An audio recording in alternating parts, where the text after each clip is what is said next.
여당 내 갈등을 야권에서는 어떻게 바라보고 있을까요? 최근 나온 발언들 먼저 보고 오시죠.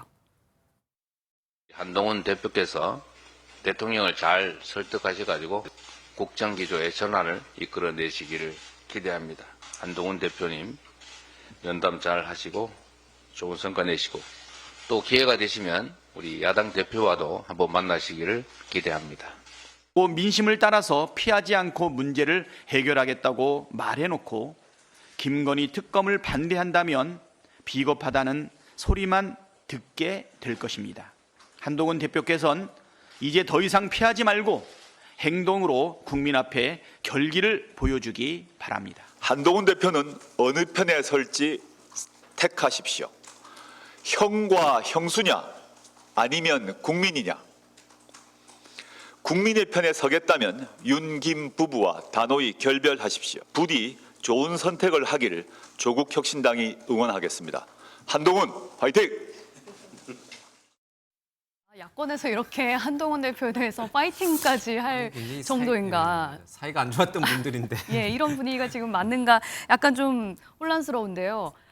조만간 이제 한동훈 대표와 이재명 대표가 만날 예정으로 또 알려져 있죠. 하필 이게 윤석열 대통령과 한동훈 대표가 만나기로 한 날에 이재명 대표가 몇 시간 전에 이제 제안을 했고 이제 한 대표가 승낙을 한 것으로 알려져 있는데 이런 일련의 상황들이 일부러 이러는 거 아니냐, 일종의 갈라치기 아니냐, 여권 갈등을 부추기는 거 아니냐라는 지적도 좀 나오고 있는 것 같습니다.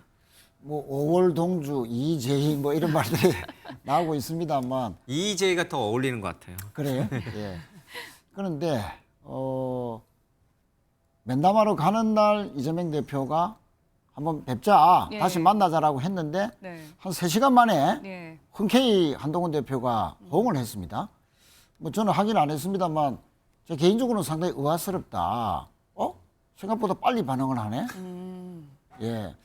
그러니까 그 전후로 해서 소위 한동훈 대표는 3대 요구로 계속 용산을 압박하고 있었고 예. 또 친한 의원들도 상당히 여러 가지 표현으로 용산에서 좀 변화와 쇄신, 특히 3대 요구 중에서 좀 많이 받아라 하는 식으로 압박을 계속 했지 않습니까? 예. 네. 야당 대표와의 회동을 용산 면담 앞두고 그렇게 적극적으로 호응한 것은 일종의 용산에 대한 압박이었는데 아마 그 부분이 용산으로서 상당히 불쾌하다. 그래서 아마 면담의 성과가 없는 정서적인 배경이 아니냐라고 분석하는 사람도 있습니다만 오히려 이재명 대표가 요청을 한 것보다 한동훈 네. 대표가 바로 받은 게 용산에선 예. 기분이 나빴을 예, 것이다. 예.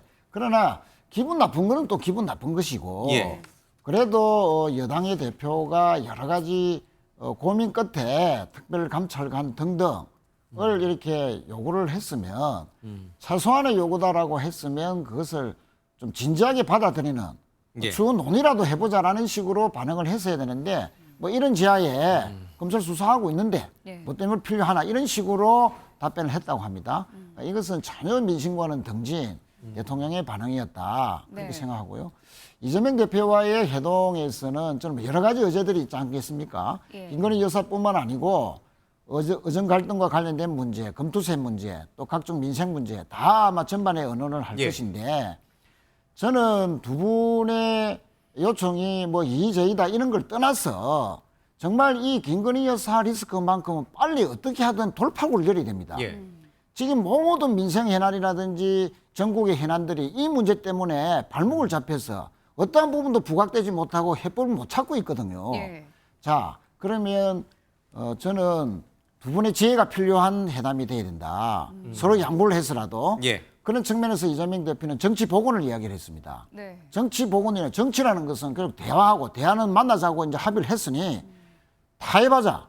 어떤 식으로 타협할 것인가. 특검에 대해서 우리 쪽의 요구는 조금 더 수준 낮은 예. 특검, 제3자 특검이라도 받을 수 있다. 예. 또 검토세 문제도 전향적으로 여당 요구 받을 수 있다. 예. 그러나 특검을 받아라. 그러면 또 특별감찰관도 우리가 논의하겠다, 또 추진하겠다. 이런 알겠습니다. 식으로 좀 서로가 건설적인 합의와 모멘텀을 좀 만드는 회담이 되었으면 좋겠습니다. 알겠습니다. 그러니까 지금 여당 얘기 많이 하다가 대통령 얘기도 하다가 이제 야당 얘기로 돌아왔는데 다시 김건희 특검 특별감찰관 얘기가 나옵니다. 11월 전국이 굉장히 중요하다는데 11월에는 민주당이 추진하는 특검 발의만 있는 게 아니에요. 11월 15일 날 다음 25일 날 이재명 대표에 대한 1심 선고들이 줄줄이 있습니다. 굉장히 중요한 전국의 분수령인데 야당은 김건희 여사 또 여야 대표회담 이것만 얘기를 합니다. 논점이 안 바뀝니까? 안 바뀌죠. 그러니까 지금 보십시오. 이번 국정감사에서 아마 국민들은 세 분만 기억할 거예요. 김건희 여사, 이재명 대표, 뉴진스 한이. 세 명만 기억을 할 겁니다. 그러니까 이번 국감이 최악의 국감 D-를 받은 이유가 바로 거기에 있어요. 자, 근데 민주당에도 율사 많아요.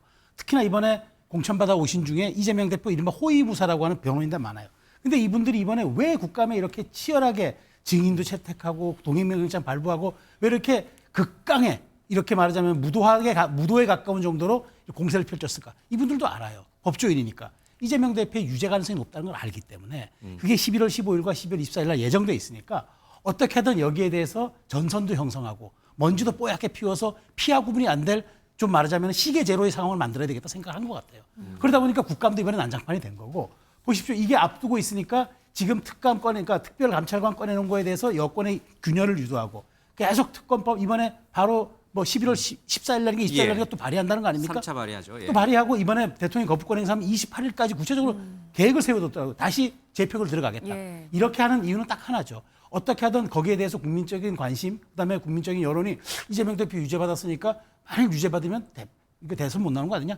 여기에 대한 인식도 없애고 그다음에 여기에 대한 어떤 식으로든 물을 타기 위한 그런 전선인데 그러니까 11월은 제가 보기에 시계 제로의 전국이 펼쳐질 수밖에 없는 상황일 거예요. 그걸 우리가 간과해서는 안 될 겁니다. 예. 야당은 이재명 대표의 그 두 차례에 걸친 1심 선고를 정말 걱정하고 있어요.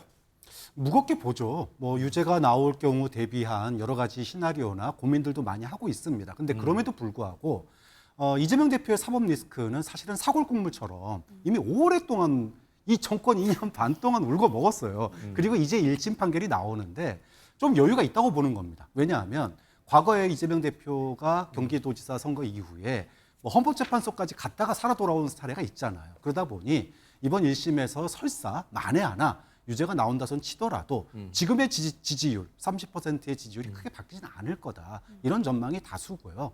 그리고 지금 국민들에게는 지난 2년 반 동안 울고줘온 이재명 리스크가 더 중요하냐 아니면 명태균이라고 하는 이런 국정농단급의 이런 것들이 더 중요하게 다가오느냐 사골국 다 빠진 이재명보다 아직 뜯어먹을 게 많은 명태균 리스크가 훨씬 국민들에게는 당면 사안으로 올 수밖에 없다. 그런 점에서 본다면 뭐 그 지금의 이제 소위 특별감찰관 이 여당의 이 표대결이 이재명 대표의 선거만큼 중요하지만 예. 국민들의 관심은 아무래도 여권의 내분이나 김 여사의 리스크 여기에 훨씬 더 가 있을 거예요. 여야 각각의 리스크가 막 혼재돼서 시계 제로인 상황이냐 아니면은 울거먹을 만큼 울거먹은 것보다는 새롭게 이제 밥상에 올라온 따뜻한 그런 맛있는 뽀얀 그게 더 시선을 끌 것이냐 완전히 시각이 극과 극입니다. 우리 홍 의원님이 아마 시간상 마지막 코멘트를 좀 해주셔야 될 것 같아요. 예, 저는 지금 이재명 대표의 11월 15일 공직선거법 그리고 25일 날 지금 유증기 교사 관련돼서